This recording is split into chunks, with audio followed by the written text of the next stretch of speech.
የውለታ ቀስተ ደመና። ደራሲ አለማየሁ ገላጋይ።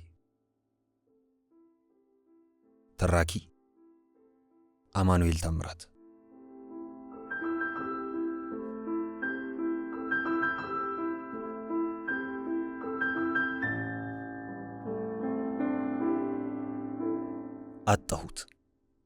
አጣሁት እንጂ እንደ ችግሬስ ፈጣሪ ለ30 ብር ሸጠው ነበር።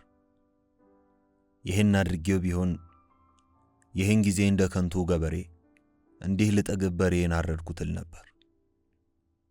ምክንያቱም ትናንት ሎተሪ እንደደረሰኝ አረጋግጫለሁና ነው።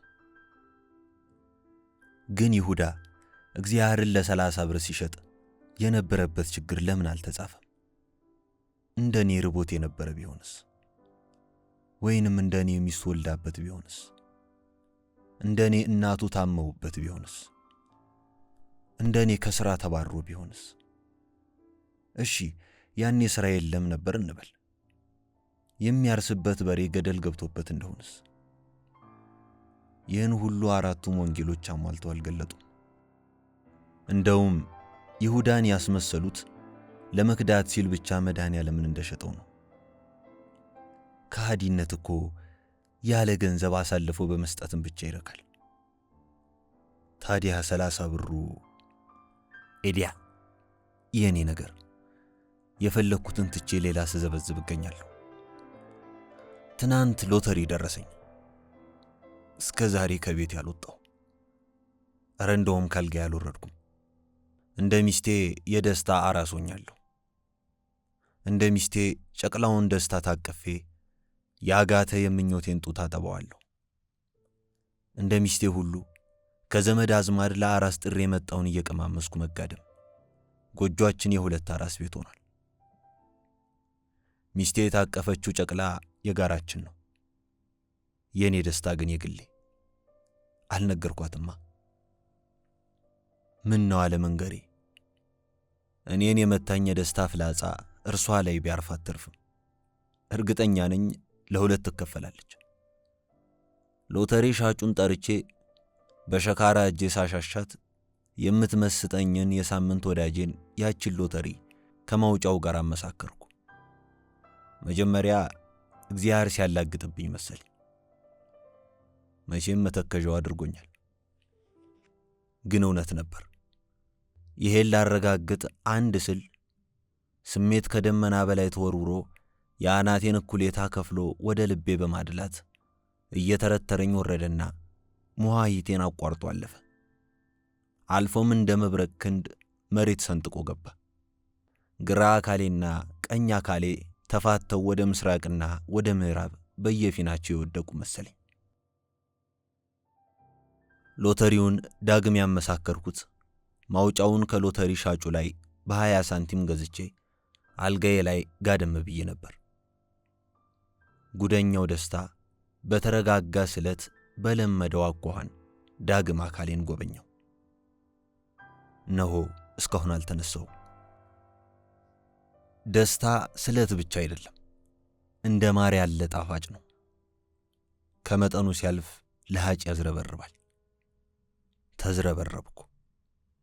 እንደ አራሷ ሚስቴ ወገብ ያልጠናው በራችን እየተልመጠመጠ ተከፍቶ እማማ አስላኩን አስተናገደ። ከገቡም በኋላ በራችን ልምጥምጡን ለ30 ሴኮንድ ያህል መቀጠሉ አበሳጨኝ። እርግጥ ያበሳጨኝ በሩ ብቻ አልነበረም። የእማማ አስላኩ በትርና ጎድጓዳ ሳህን ግራና ቀኝ እጆቻቸው ላይ ውለው እኔ ቀድም እየተፎካከሩ ሲመጡ አበሳጩኝ። ለወትሮው በትሩንም ባይሆን ጎድጓዳ ሳህኑን እናፍቅ ነበር። ዛሬ ግን በውለታ ስም እንጀራ ተሸክሞ የሚመጣው የእማማ አስላኩ ጎድጓዳ ሳህን ከሎተሪው ብር ካልተሞላ እንደማይወጣ ሆኖ ተሰማኝ። ጎድጓዳ ሳህን ምግብ በጎድጓዳ ሳህን ብር መጮህ ከጀለኝ። እንኪ እስቲ ይችን ቅመሽ የማርያም አራስ አሉ እማማ አስላኩ። ገብቶኛል። እኚህ ቀበኛ አሮጊት ውለታቸውን ለማርያም ያስተላለፉት ቤተሰቡ ምንም እንደሌለው ስላወቁ ነው።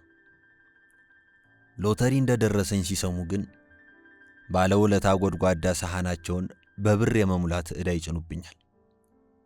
ዘለግ አድርጌ ተነፈስኩ።